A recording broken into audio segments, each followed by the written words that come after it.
நம் சகோதரன் சகோதரன். ஒவ்வொரு மனிதனும் என் நண்பன், ஒவ்வொரு மனிதனும் சகோதரன், ஒவ்வொரு மனிதனும் சகோதரன், என் சகோதரன். வறுமையில் வாழ்பவன் என் நண்பன், வருத்தத்தில் இருப்பவன் சகோதரன். வறுமையில் வாழ்பவன் என் நண்பன், வருத்தத்தில் இருப்பவன் சகோதரன். அல்லல் படுபவன் என் நண்பன். ஆபத்தில் இருப்பவன் சகோதரன், அல்லல் படுபவன் என் நண்பன். ஆபத்தில் இருப்பவன் சகோதரன்.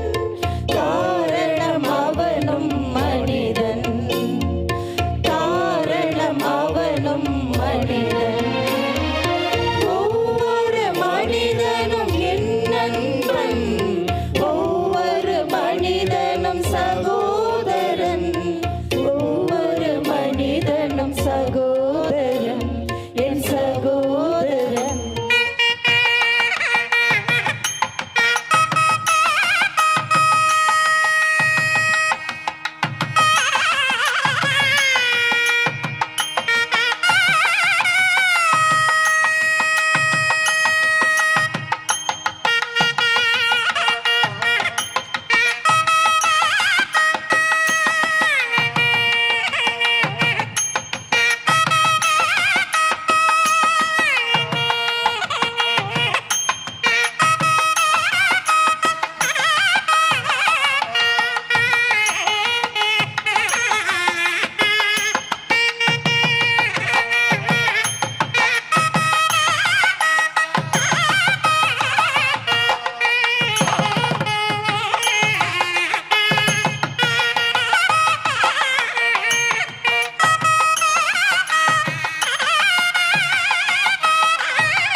மேடையை அலங்கரித்து கொண்டிருக்கிற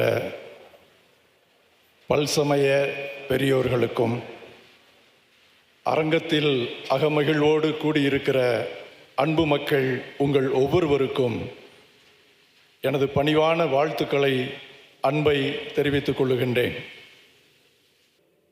கிறிஸ்தவ ஒன்றிப்பு என்பதே நம்மிடையே ஒற்றுமையை உருவாக்கி மற்றவர்களோடு எப்படி நாம் உறவு கொள்வது என்கின்ற மேலான சிந்தனையின் அடிப்படையில்தான் என்பதை இந்த நேரத்திலே பதிவு செய்து கொண்டு உங்கள் அனைவரையும் வரவேற்பதில் நான் மகிழ்ச்சியும் பெருமிதமும் அடைகின்றேன்.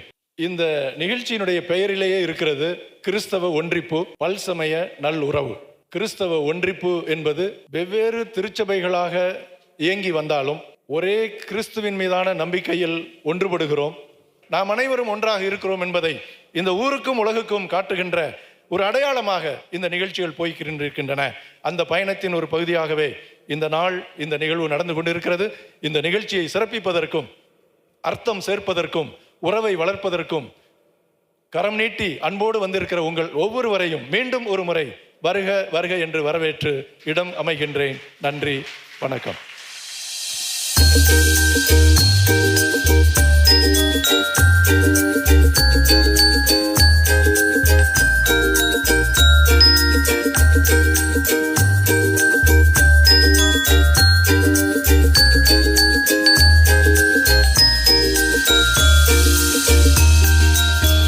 Happy,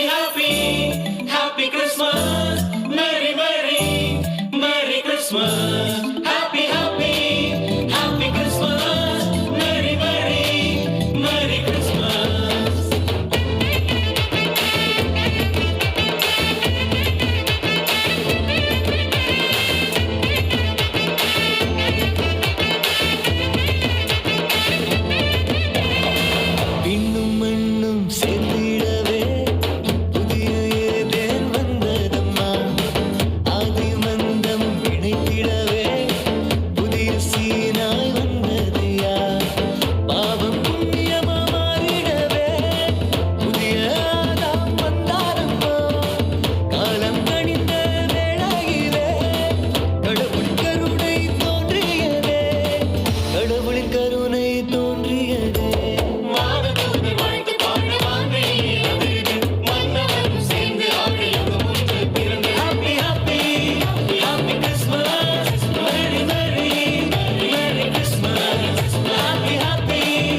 அவையின் கண் வீற்றிருக்கும் ஆன்றோர் பெருமக்களே, இந்த நாள் நம் வாழ்வில் ஒரு பொன்னாள். ஏனென்றால் இங்கு பல சமயங்கள் ஒன்றாக கூடி எல்லா விதமான வித்தியாசங்களையும் அப்புறப்படுத்திவிட்டு நாம் ஓர் குலம், ஓர் இனம், ஓர் மக்கள், ஒரே இறைவனின் மக்கள் என்ற உணர்வோடு ஒன்று கூடி இந்த விழாவில் நாம் கலந்து கொண்டிருக்கின்றோம். மிகவும் மகிழ்ச்சியாக உள்ளது. இப்படிப்பட்ட ஒரு நிகழ்வு இந்தியா முழுவதும் ஒவ்வொரு கிராமங்களிலும் ஒவ்வொரு நகரங்களிலும் கொண்டாடப்பட வேண்டும். எல்லா கடவுள்களுடைய பிறப்புகளும் இவ்வாறு கொண்டாடப்பட வேண்டும். இங்கு அதை அவர்கள் நடத்தி காட்டியிருக்கின்றார்கள். இது போன்ற உணர்வு இந்தியா முழுவதும் பரவ வேண்டும் என்று நான் மிகவும் ஆசையோடு ஆசிக்கின்றேன். இறைவனுடைய பிரசன்னம் நமக்கு கொடுக்கின்ற மாபெரும் கொடை. இயேசு கிறிஸ்து பிறந்த போது அந்த குடிலில் நாம் பார்த்த நபர்கள், இடையர்கள், ஆடு மாடு, வானதூதர், விண்மீன், அங்கு இருந்த எல்லாமே அவர்களுக்கு எதுவாக இருந்தது? இயற்கையும் மனித குலமும். பல இனத்தை சார்ந்தவர்கள், 3 அரசர்கள் 3 தேசங்களிலிருந்து திரும்பி வந்து இறைவனை காண வருகின்றார்கள். இதைவிட வேறு எந்த பல்சமய உறவு நமக்கு தேவை? பல்சமய உறவின் உத்வேகங்களை நாம் உறுதி செய்வோம். மதி நிறைந்த மானுடமும் இயற்கையின் ஜீவராசிகள் அனைத்தும் வாழ்வின் ஆதாரமாக கொண்ட பஞ்சபூத சக்திகள், புவி, நீர், நெருப்பு, காற்று, ஆகாயம் அனைத்தும் ஜீவராசிகளுக்கும் வாழ்வின் அடித்தளமாக அமைந்துள்ளது. இதுவே நமது ஒற்றுமையின் கரிப்பொருளாக அமைகின்றது. அனைத்து மக்களுக்கும் ஆதி பெற்றோரின் பிள்ளைகள்தான் நாம். பன்முகத்தன்மையில் ஒற்றுமை ஓங்கிட செய்வதும் நமது தலையாய கடமையாகும். ரேமண்டோ பணிக்கர் என்ற அறிஞர் பல்சமய உறவை பற்றி மிக அற்புதமான கருத்து ஒன்றை கூறுகின்றார். அவர் எழுதிய புத்தகத்தில் the unknown Christ of Hinduism என்ற ஒரு புத்தகத்தை எழுதினார். இந்த பிரீஸ்ட் ஒரு ஜெசுவிட் ஃபாதர். அவருடைய அம்மா ஸ்பெயின் நாட்டை சேர்ந்தவர். அவருடைய அப்பா கேரளாவில் உள்ள ஒரு பணிக்கர். அதனால்தான் அவருடைய பெயர் ரேமண்டோ பணிக்கர் என்று கொடுக்கப்பட்டது. அந்த புத்தகத்தில் அவர் பல்சமய உறவை பற்றி பேசும் பொழுது கூறுகின்றார், 3 மிக முக்கியமான சிம்பல்ஸ் அவர் கூறுகின்றார். ஒன்று, வானவில்லில் 7 நிறங்கள் உள்ளன. ஒவ்வொரு நிறமும் இன்னொரு நிறத்தை போன்று அல்ல. 7 தனித்தனி நிறங்களை நாம் பார்க்க முடிகின்றது. ஆனால் ஒளியானது எப்பொழுது தண்ணீருக்கு வாயிலாக அது பிரிக்கப்படுகின்றதோ அப்பொழுதுதான் அந்த கலர் நிறங்களை நாம் பார்க்கின்றோம். அல்லது ஒளி ஒன்றாகவே ஒளியாகவே திகழ்கின்றது. இப்படித்தான் மனித சமுதாயமும்.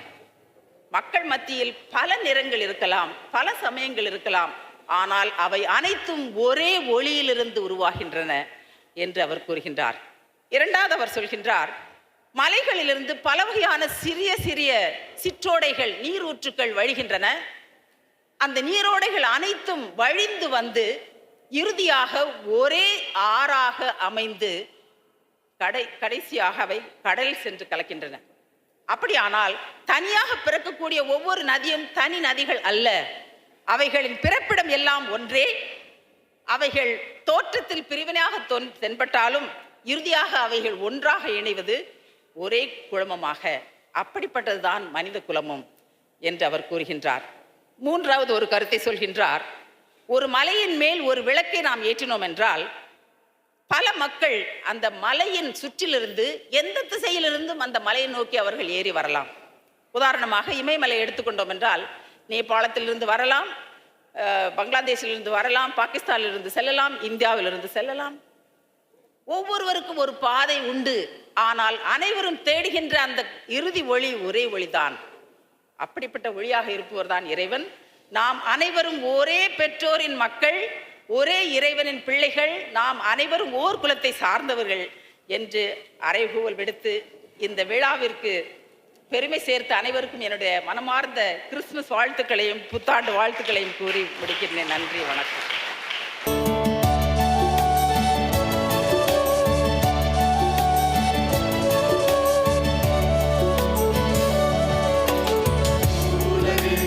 முடிவு பெற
கிறிஸ்துவுக்குள் பிரியமான இறை மக்களே, பிறந்த இயேசு பிரான் உடைய பெயரிலே உங்கள் அனைவரையும் நான் வாழ்த்துகின்றேன்.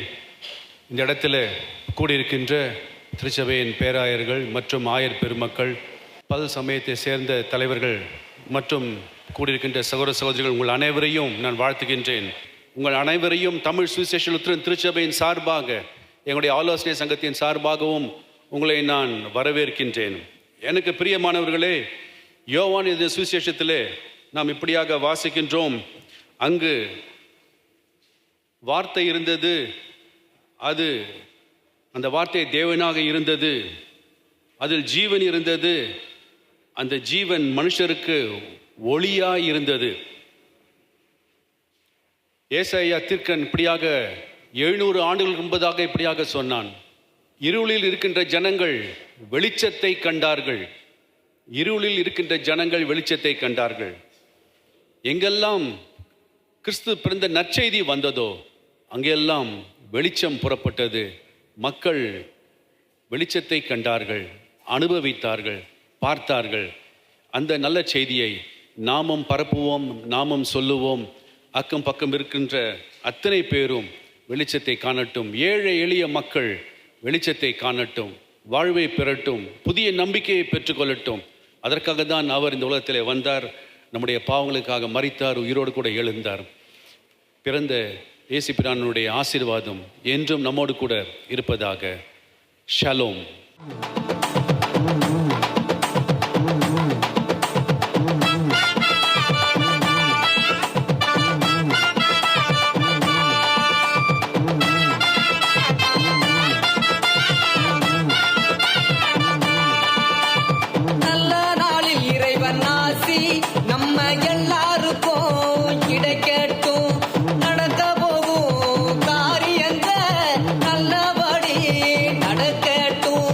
நல்ல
அன்புக்குரிய